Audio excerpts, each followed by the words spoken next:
Redentor meu, amém. Queridos, hoje é um dia de muita responsabilidade para todos nós que temos idade para tanto. Hoje nós estamos indo escolher pessoas que vão nos representar aí por pelo menos 4 anos.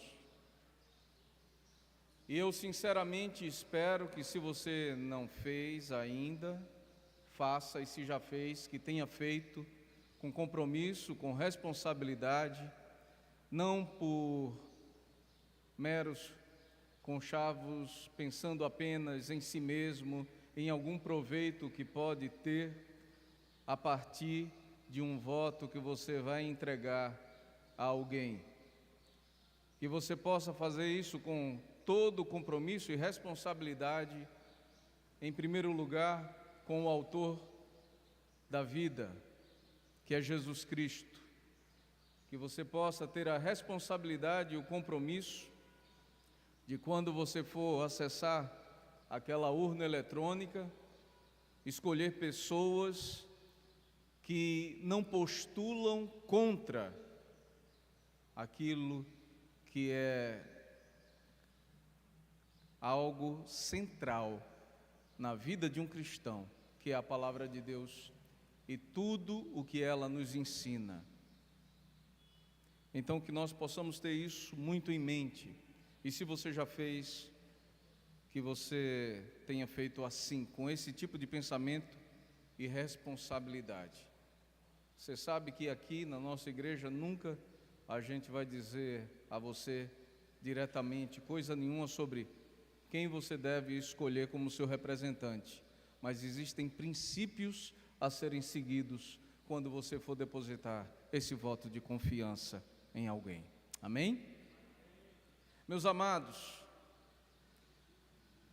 para que nós tenhamos essa responsabilidade, também é preciso que nós tenhamos sido tratados por Jesus, que nós tenhamos tido em nossa vida um cuidado que só pode ser recebido se nós nos abrirmos a Ele, se nós permitirmos que Ele nos trate, que Ele nos cuide.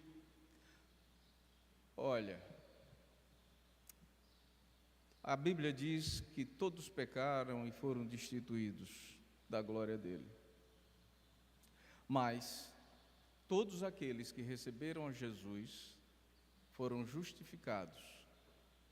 E a esses, eles deu-lhes o poder de serem feitos filhos de Deus. Ou seja, a humanidade caída é uma humanidade carente e doente. E quando a gente está doente, a gente vai ao médico.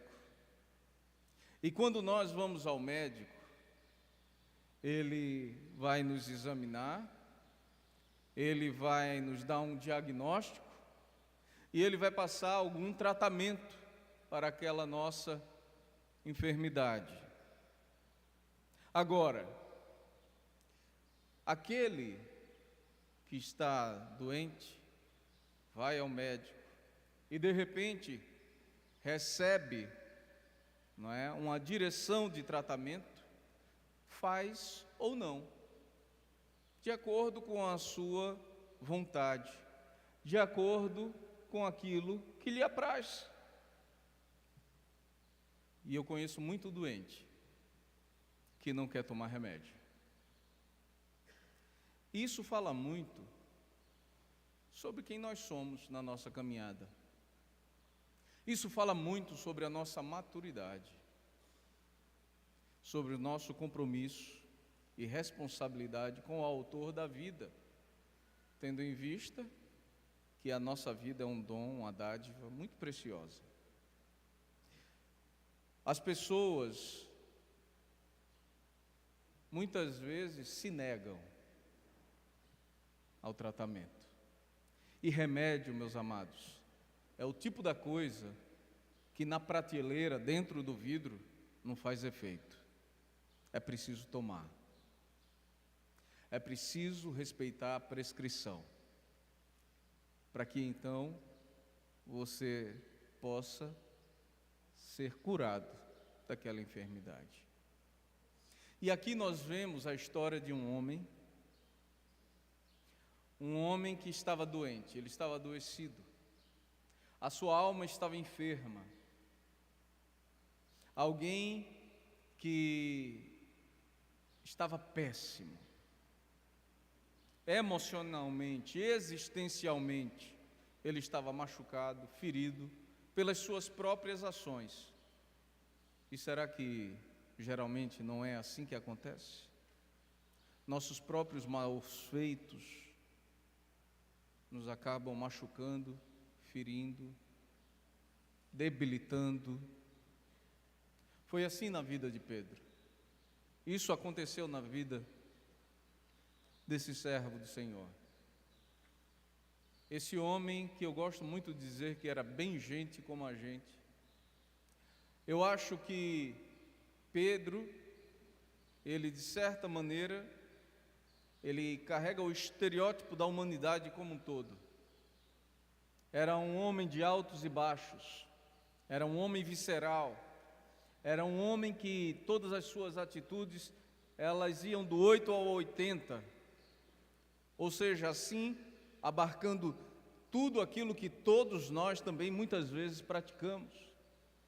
Talvez nem tanto, talvez não tão pouco, mas sempre nos encaixamos em alguma coisa aí dentro dessa margem.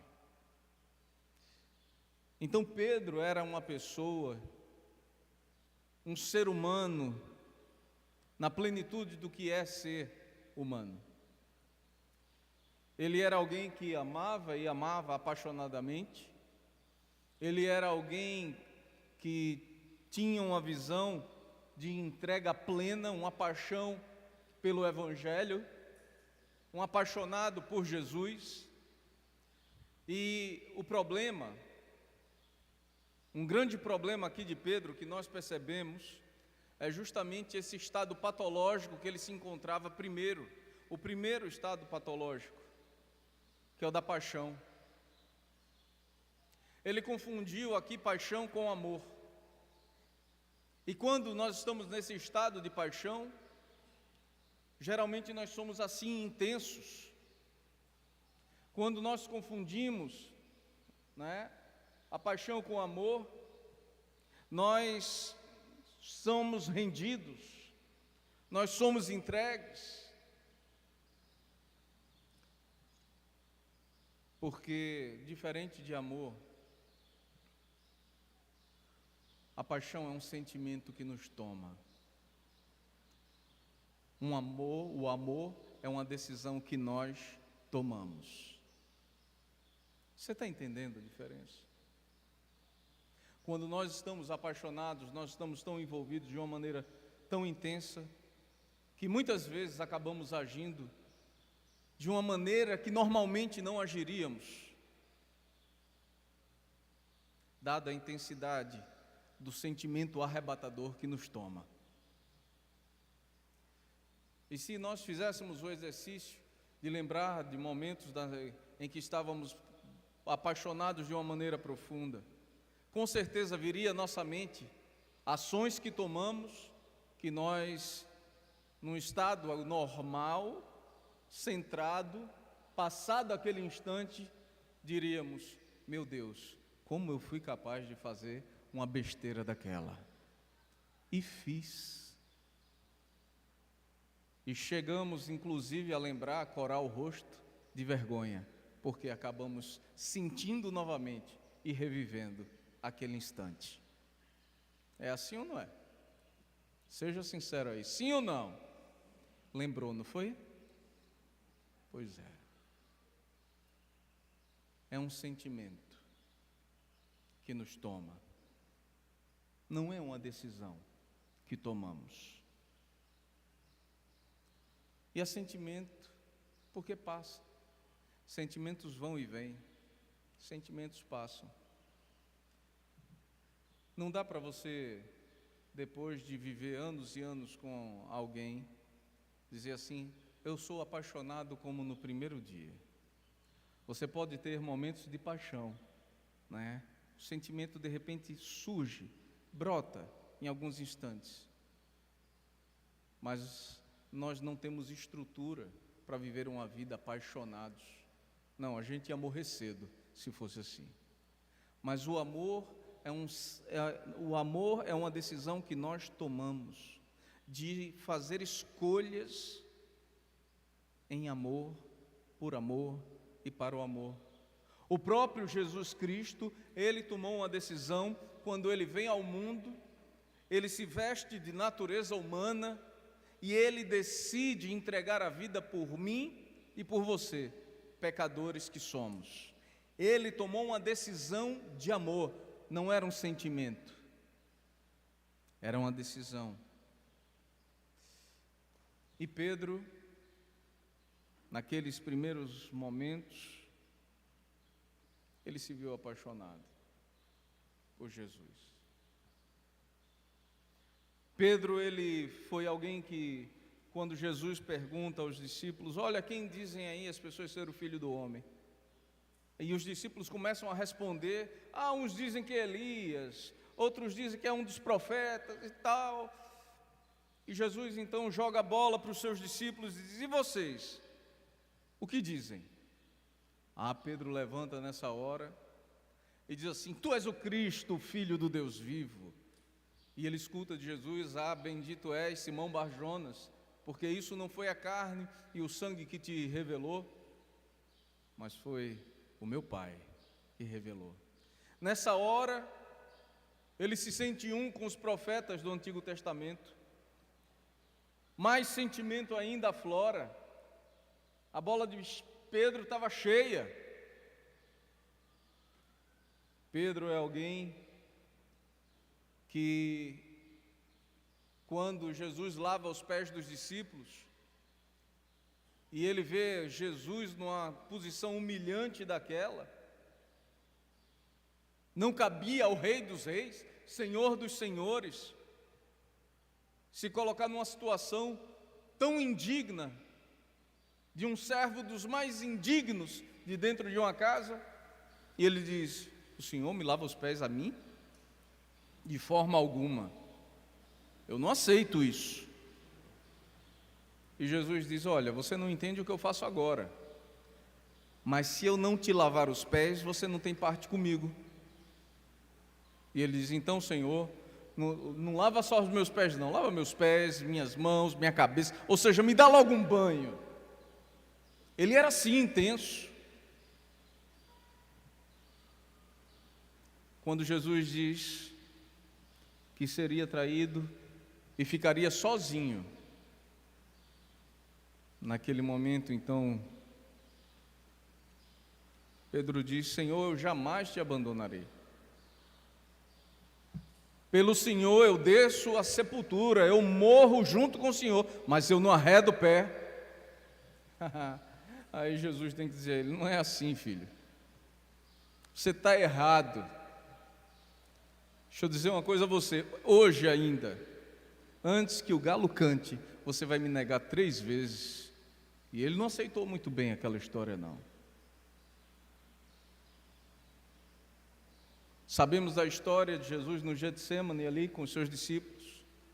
Quando vêm os soldados, Pedro se levanta, lança a sua espada, lança a mão da sua espada e corta-lhe a orelha de um dos soldados.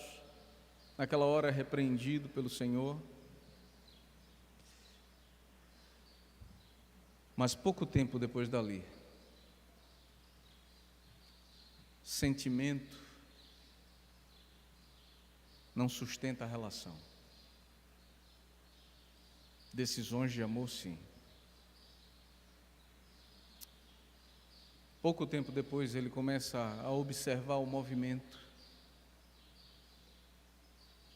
Parece que diante do terror, um outro sentimento, a paixão esfriou. E diante de 3 momentos de confronto, Pedro o negou.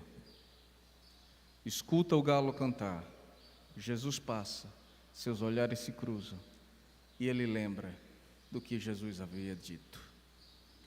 Ele falhou, ele errou. Ele falhou com a pessoa com quem ele jamais imaginaria errar. Ele falhou com a pessoa mais excelente que ele conheceu na vida. Com aquela pessoa que lhe havia tirado das redes do barco para fazê-lo pescador de homens. Acompanhando de longe todo o processo, ele vê Jesus sendo levado, sendo crucificado. Mas no terceiro dia Jesus ressuscitou, aleluia. Glória a Deus. Ele vive e está aqui no meio de nós, amém? Os seus discípulos estavam perturbados. As mulheres que tinham ido tratar do corpo de Jesus encontraram a sepultura vazia e os anjos do Senhor.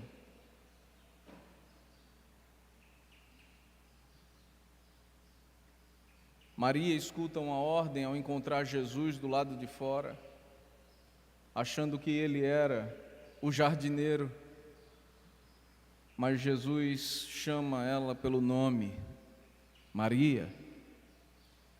E ele manda um recado: vai a Pedro e aos meus irmãos e diga que eu ressuscitei. Ela foi anunciar aquela boa notícia.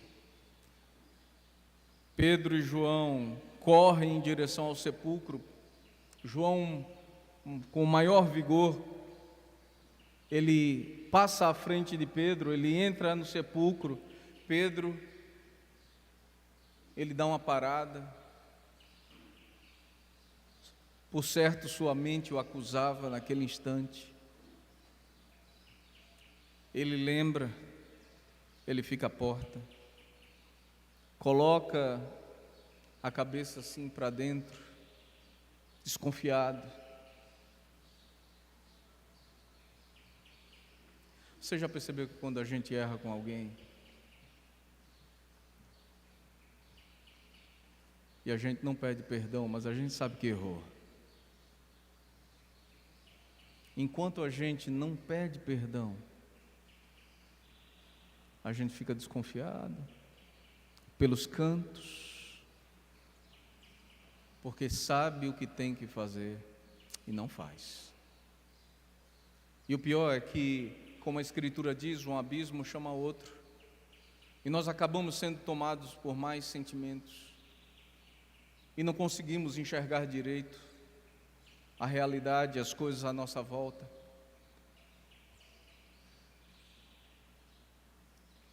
Jesus aparece aos discípulos. Ele não tem nenhum momento específico com Pedro. Mas aqui nesse texto que nós lemos, final do Evangelho de São João,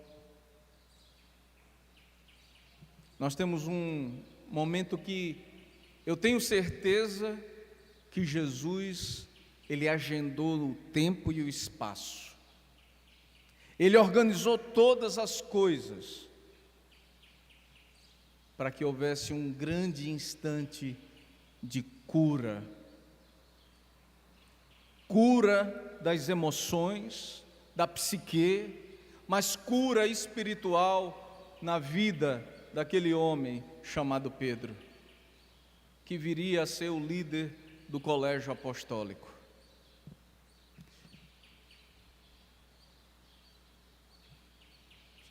Quando a gente não está muito bem, geralmente a gente tem aquela tendência a querer se isolar um pouco. Quem sabe fazer alguma coisa que vá ocupar a mente. E Pedro, ele era um homem do mar. Pedro era um homem das redes. E parece que ele volta. Ele volta ao início de tudo.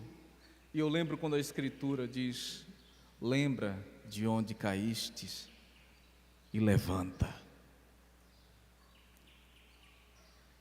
Porque é quando nós reconhecemos o local do ponto onde nós caímos, que nós podemos nos erguer e ser curados.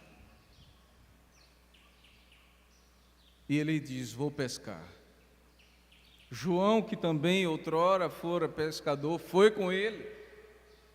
E outros discípulos também seguiram e foram pescar. E mais uma vez uma pesca infrutífera. Nada deu certo. Passaram a noite e nada. E mais uma vez um homem aparece na praia. E esse homem diz: filhos, tem de alguma coisa de comer? Não, não apanhamos nada. E aquele mesmo homem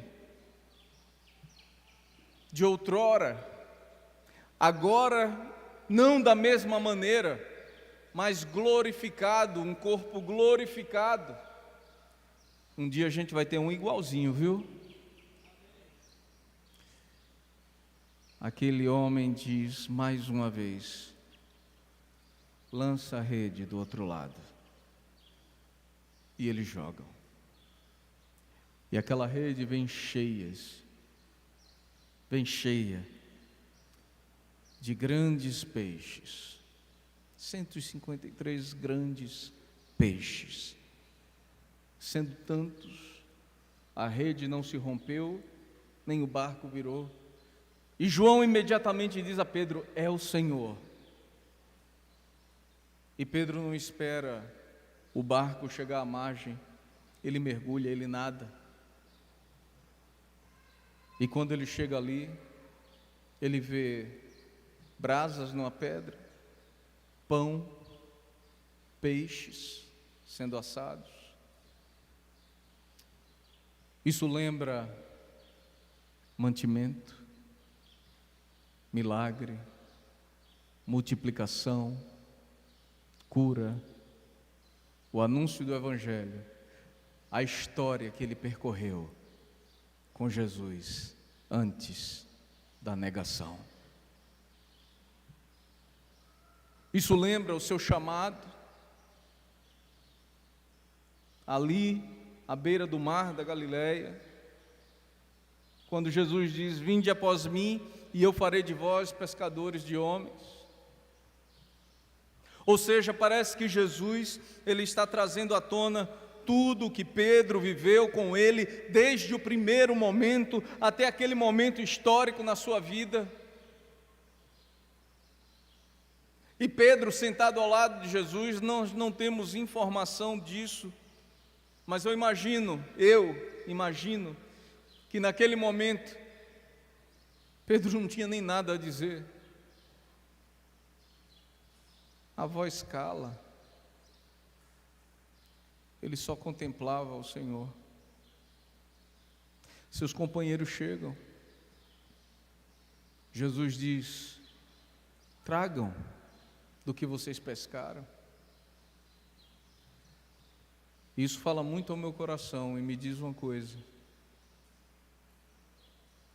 aquilo que fazemos importa para Jesus.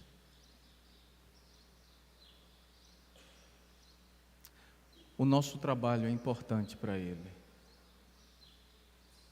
A nossa participação conta. E trouxeram, ninguém ousava perguntar: quem é você? Porque Jesus estava com esse corpo glorificado. Mas todos sabiam: é Jesus. É o mesmo que multiplicou os pães e os peixes. É o mesmo que anos atrás colocou peixe na rede da gente. É o mesmo que nos anunciou as boas novas. É o mesmo que curou as multidões. E nós temos esse diálogo de Jesus com Pedro. Note que A cena apresentada por São João não é de um bate-papo de Jesus com os seus discípulos. Jesus, ele concentra a sua atenção naquele que estava precisando daquela atenção. Sabe, muitas vezes na vida nós acabamos dizendo assim: ah, Senhor, parece que tu não lembras de mim. Como que jogando palavras ao vento, não nos colocando realmente diante dele, buscando dele. Às vezes dizemos para os outros: Deus não liga para mim. Ah, se Deus existisse, e a gente começa a dizer: se Deus existisse, acontecia assim assado, não é? Porque nós queremos de alguma maneira ter controle de Deus, e não dá para controlar Deus. Agora, se você quiser, você pode ser guiado, orientado por Ele. Basta querer. Mas quantas vezes nós não dizemos isso? Ah, porque se Deus, e lá se vai. Jesus, ele vai a Pedro e diz: Simão, filho de Jonas, tu me amas mais do que esses? Jesus, quando ele usa o verbo amar, ele está usando o verbo ágape, que é um amor incondicional. É um amor que não impõe limites.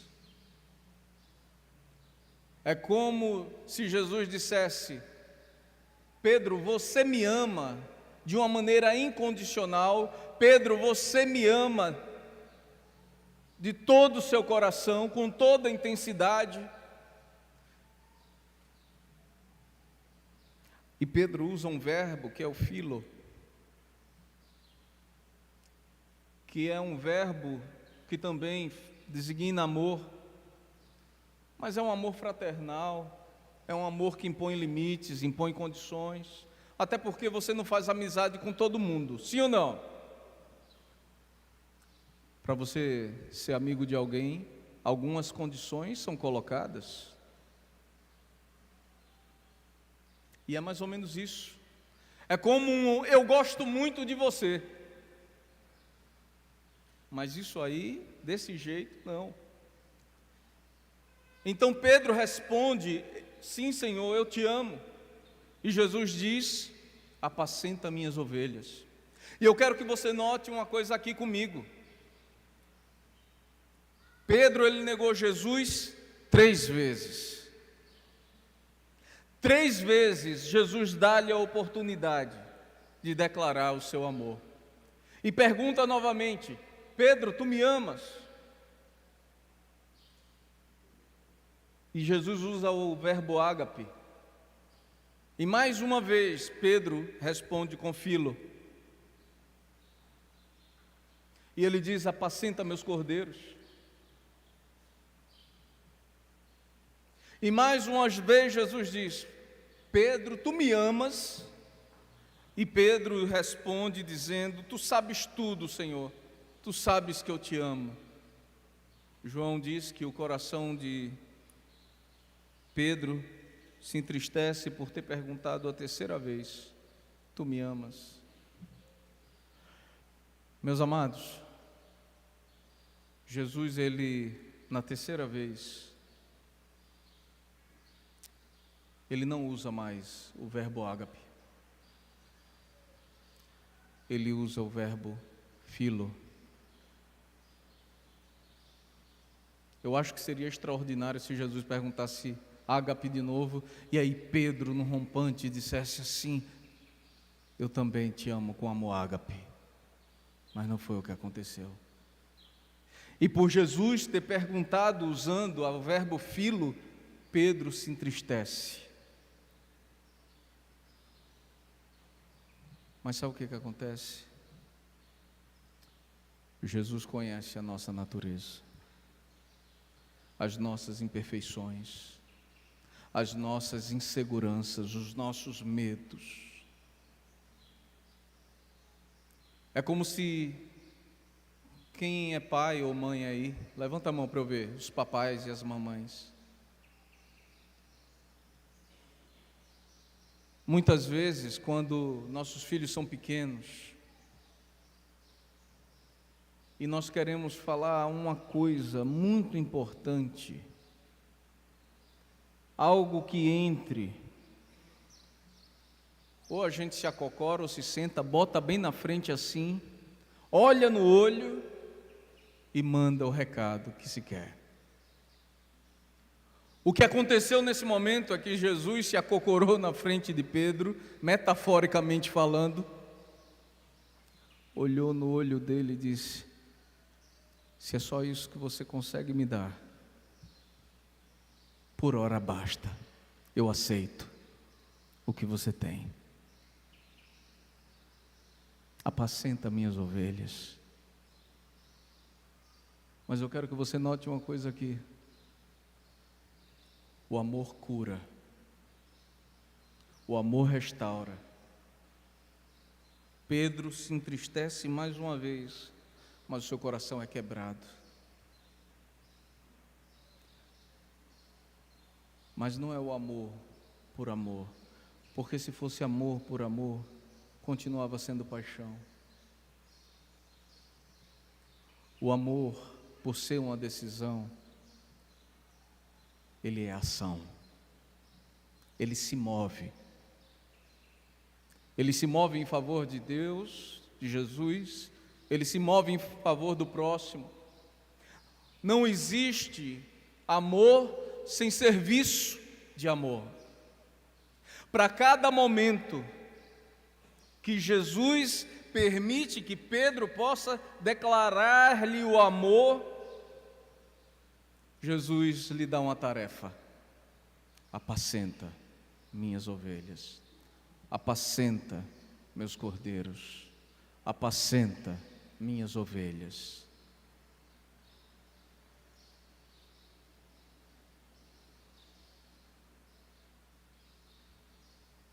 O quebrantar do coração nos aproxima de Deus, ou melhor, aproxima Deus da gente, porque Deus não resiste a um coração quebrantado. E nós vamos ver que Pedro, no dia de Pentecostes, aquele vaso quebrado por Jesus na beira da praia, ele compreendeu o que é o amor ágape, porque não era o pouco amor de Pedro por Jesus que seria um impedimento a ele receber a graça do derramar ágape incondicional de amor de Deus sobre sua vida.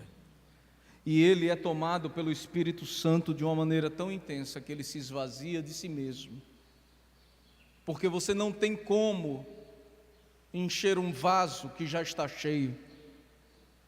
É preciso que ele se esvazie. E naquele Pentecostes, Pedro então, quebrado, está vazio de si mesmo, e ele tem espaço para ser preenchido e transbordado pelo Espírito Santo de Deus. E Deus o usa de uma maneira tão poderosa, que num sermão, mais de 3.000 pessoas se convertem. No seu primeiro sermão, um homem do povo, um pescador simples, ele é usado dessa maneira tão poderosa, que a igreja nascente já nasce grande, e dias depois ele prega novamente, e mais de 2.000 pessoas se convertem e entregam a vida a Jesus, porque ele foi tomado por algo que naturalmente ele não pode dar, mas ele podia receber da parte de Deus. Sabe, queridos, tudo que Pedro tinha era um gosto de você.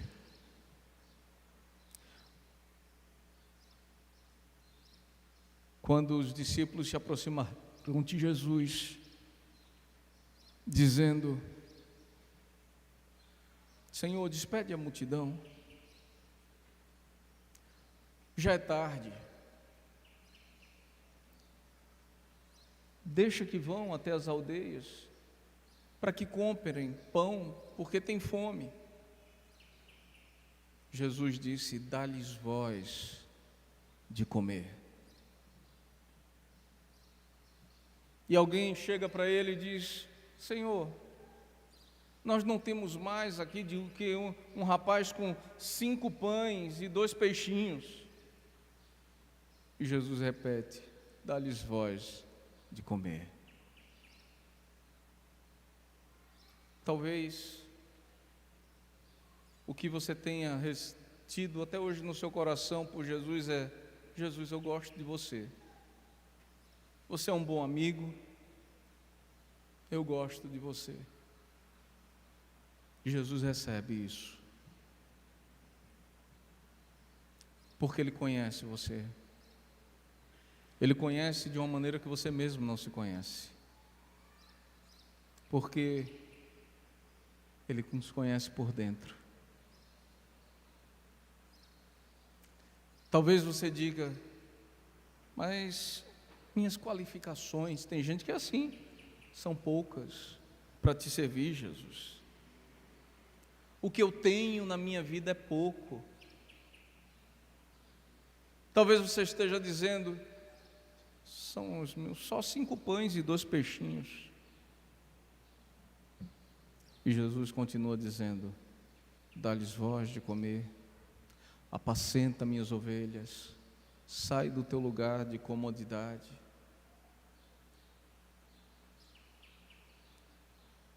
Nós temos tido agendas cheias, compromissos 1000.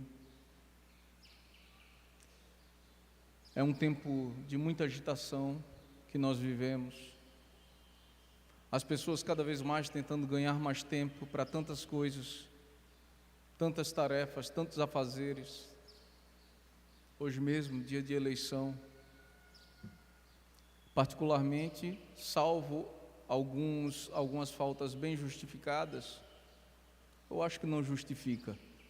O nosso culto da manhã está com o número de pessoas que está. Eu particularmente.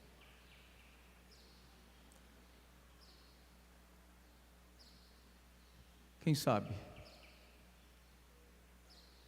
São 2 peixinhos e os 5 pães. Mas Jesus, Ele continua nos dando a oportunidade de declarar o nosso amor por Ele. Tu me amas? Acho que chegou uma hora na vida que não dá mais, depois de tanto amor demonstrado, de tantas ações em nosso favor, em amor, que dá para ficar dizendo, sem parar: eu gosto de você, Jesus. Tem uma hora que tem que decidir.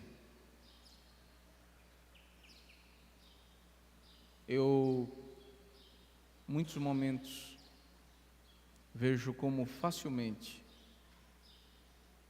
as pessoas abrem mão do serviço a Deus para priorizarem agendas pessoais. Temos que cuidar das nossas famílias, sim, é o nosso primeiro ministério. E nisso honramos a Deus. Mas não dá para colocar a mão no arado e olhar para trás. Tem que olhar para frente e terminar o que começou junto com Jesus.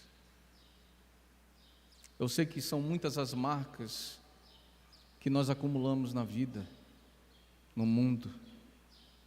Muitas. E Jesus conhece todas elas. Mas lembre-se disso. O amor de Jesus cura todas as coisas. Mas esse remédio chamado amor está num frasco chamado serviço. Abra o frasco e beba de Jesus. Porque Ele continua te perguntando ainda hoje: tu me amas? E o que você irá responder? Amor é serviço. O Senhor te chama. Que Deus os abençoe.